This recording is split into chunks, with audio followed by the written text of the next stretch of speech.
لو تناهيتم إلى سر الحياة وصنعتم كائنا حيا نرى. تو جعل اللہ غناہ فی قلبی، ہم نے علماء کے دلوں میں خدا کی قسم غنا دیکھا ہے، غنا، استغنا، کچھ بھی نہیں ہے، دولت آ رہی ہے، صدقہ ہو رہا ہے. میں اپنے شیخ کے واقعات بتاتا ہوں نا، اگر میں ان کے واقعات بتانا شروع کر دوں نا سخاوت کے، اپنے شیخ حضرت مفتی رشید احمد صاحب کے، پھر ان کے انتقال کے بعد جن سے میں دوبارہ بیعت ہوا، انسان دیکھتا ہے لیڈر جو بات کہہ رہا ہے نا اس پہ خود ڈبل عمل کر رہا ہے، تو پھر انسان اس سے متاثر ہوتا ہے.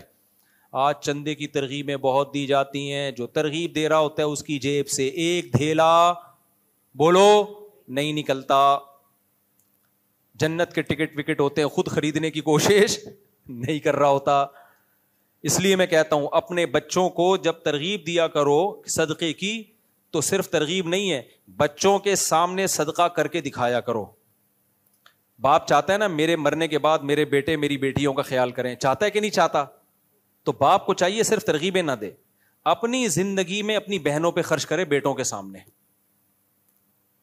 اپنی زندگی میں بیٹوں کے سامنے اپنی بہنوں پہ، کہ دیکھو میرے باپ کے مرنے کے بعد میں نے تمہاری پھپھوؤں کو پالا ہے، ان پہ خرچ کیا ہے. پھپھو کا لفظ کتنا ڈینجرس ہے کہ نہیں ہے، پھر بھی میں کھلا رہا ہوں اس کو، صحیح ہے. تو میرے بعد تم نے بھی اپنی بہنوں کا خیال کرنا ہے. دیکھو میرا فلاں بھائی ہے، بے روزگار ہے، وہ کم کماتا ہے، میں اس کو ہدیہ دیتا ہوں، گفٹ دیتا ہوں. یہ بتاؤ بچوں کو، ایسا نہ بتاؤ کہ اس کی انسلٹ ہونا شروع ہو جائے، بچے جا کے بولیں تم تو ہمارے باپ کے ٹکڑوں پہ پلے ہو، یہ کون، ہدیہ دے رہا ہوں، گفٹ دے رہا ہوں.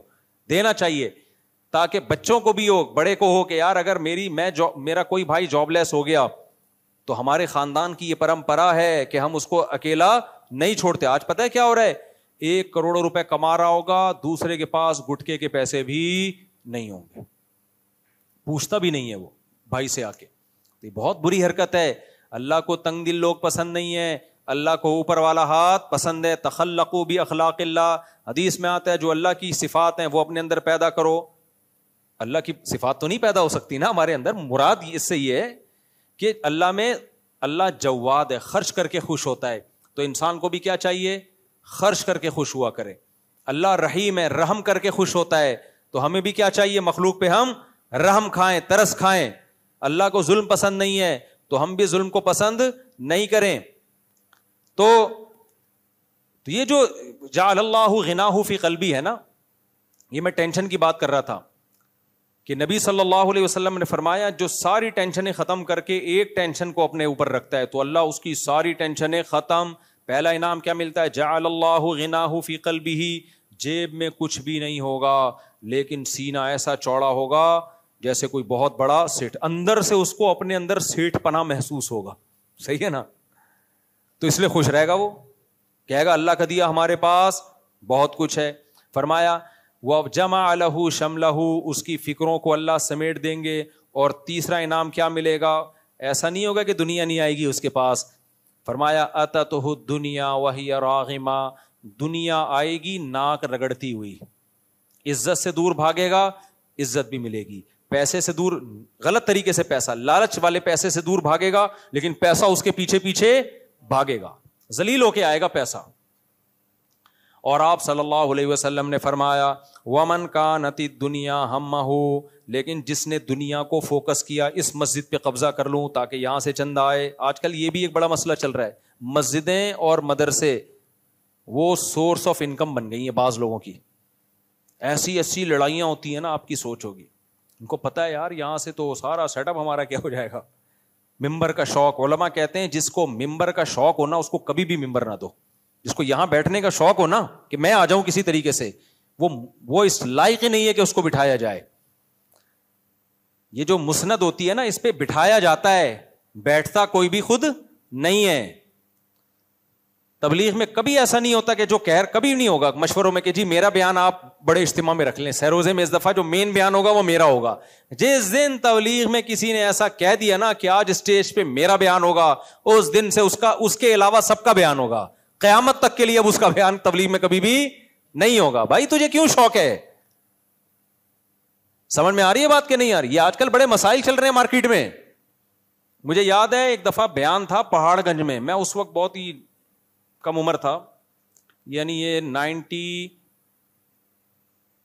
596 کی بات ہوگی, اس وقت کی بات ہوگی. اچھا مجھے بھی انہوں نے بیان کے لیے بلا لیا تو کنفرم نہیں تھا کہ میں آ رہا ہوں, تو کسی اور کو بھی بلا لیا انہوں نے بیان کے لیے, وہ سمجھے کہ میں نہیں آ رہا. اب میں پہنچا ہوں تو وہ بھی, وہ عجیب آدمی مجھے دیکھ دیکھ کے اس کی سانس پھول رہی ہے کہ یہ کیوں آ گیا. میں حیران ہو رہا ہوں, بھائی تو بیان کر لے, کس نے منع کیا ہے یار, دین کی بات ہی کرنی ہے نا دونوں نے, نماز روزے کی ترغیب بھی دینی ہے. ایسا تو نہیں کہ ہمارا اختلاف ہو, تم گٹکے کے فضائل بیان کرو گے, میں نماز کے فضائل بیان کروں گا. تو دیکھ کے نا وہ عجیب سا ہو گیا, ہونق. تو میں نے اس کو کہا, میں نے کہا بھائی آپ ہی کا بیان ہوگا, میرا بیان نہیں ہوگا, آپ ڈرے نہیں اس سے, ٹھیک. لیکن مجھے افسوس بہت ہوا کہ یہ کیا سیاست ہے بھائی, یہ تو ایک دوسرے کو تو سپورٹ کرنا چاہیے نا. میں تو خوش اس پر ہوا کہ اچھا یار مجھے گلے کو سکون مل گیا, ٹھیک ہے نا, ذمہ داری یہ اٹھا رہے ہیں, ثواب کس کو مل رہا ہے, ہمیں مل رہا ہے. تو یہ بڑا مسئلہ ہے آج کل. یہ مسجد کمیٹیوں کو بھی چاہیے اور لوگوں کو بھی یہ اصول بنا لینا چاہیے, جس کو شوق ہو نا گھسنے کا اس کو کک آؤٹ کرو, بولو چلو یہاں سے. ہمارے فرمایا کرتے تھے امام کی سلیکشن کا یہ طریقہ ٹھیک نہیں ہے کہ آپ خود درخواست دیں کہ مجھے یہ امام لگا دو.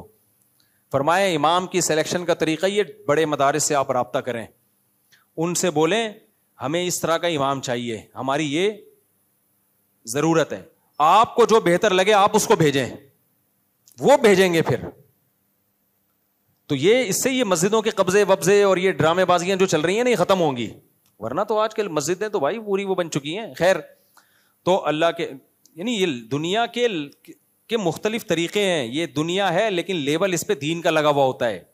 تو نبی صلی اللہ علیہ وسلم نے فرمایا کہ من کانت الدنیا ہمہ, جس نے دنیا کو اپنی فکر بنایا, سب سے پہلا عذاب پتہ ہے کیا ہوگا, جعل اللہ فقرہ بین عینیہ. کیسے خطرناک الفاظ ہیں. آپ نے فرمایا اللہ اس کی نگاہوں کے سامنے فقر و فاقہ پیدا کر دے گا. سامنے جیسے کوئی سامنے چڑیل کھڑی بھی ہو, زندگی میں کبھی سکون ملے گا آپ کو؟ یہ نہیں نبی نے فرمایا کہ فقر و فاقہ اس پہ مسلط کر دے گا, نا. فقر و فاقہ کا خوف, غربت کا خوف ہر وقت اس پہ مسلط رہے گا. ایک ہوتا ہے نا جن نے آپ کو پکڑ لیا, وہ اتنی بڑی ٹینشن نہیں, اب تو پکڑ ہی لیا نا.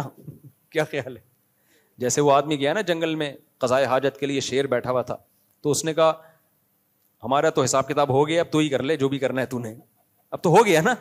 خوف جو تھا وہ اس کا آؤٹ پٹ سامنے آ گیا. تو لیکن جن سامنے موجود ہو, چڑیل سامنے موجود ہو, ڈرا رہی ہو, ابھی پکڑا, تو ایسے آدمی کو سکون مل سکتا ہے؟ تو نبی صلی اللہ علیہ وسلم نے فرمایا کہ جس شخص کے دل میں دنیا کی محبت, دنیا کی ہوس, کتنی ہی دولت آ جائے, ہر وقت غربت کا خوف, فقر و فاقہ کا خوف, دنیا کی نعمتیں چھننے کا خوف, بین عینیہ, اتنا سامنے ہوگا, آنکھوں کے بالکل سامنے, ہٹے گا ہی نہیں اس سے. سوئے گا خیال آئے گا ابے میری فیکٹری میں آگ نہ لگ جائے, ابے ایسا نہ ہو کہ یہ چیز مہنگی ہو جائے, اس کی امپورٹ بند ہو جائے, ابھی ایسا نہ ہو کہ اس کی ایکسپورٹ بند ہو جائے, ابھی ایسا نہ ہو پاکستان کے حالات اور خراب ہو جائیں, چلو باہر چلتے ہیں, ابھی ایسا نہ ہو باہر کے حالات بھی خراب ہو جائیں, ابھی ایسا نہ ہو جائے, ابھی ایسا نہ ہو جائے, ایسا نہ ہو کرفیو لگ جائے, ایسا نہ ہو یہ ہو جائے. ہر وقت چڑیلوں کی طرح نا غربت کا خوف اس کو ڈراتا رہے گا. اور یہ بھی مشاہدے پر مبنی ایک حقیقت ہے. ہم نے بڑے بڑے فیکٹریوں کے مالکان کو اسٹریس اور ڈپریشن میں دیکھا ہے. میں ان سے کہتا ہوں تمہارے پاس تو سب کچھ ہے, کہتے ہیں لیکن شیورٹی نہیں ہے, یقین نہیں ہے کہ رہے گا, کہیں چھن نہ جائے.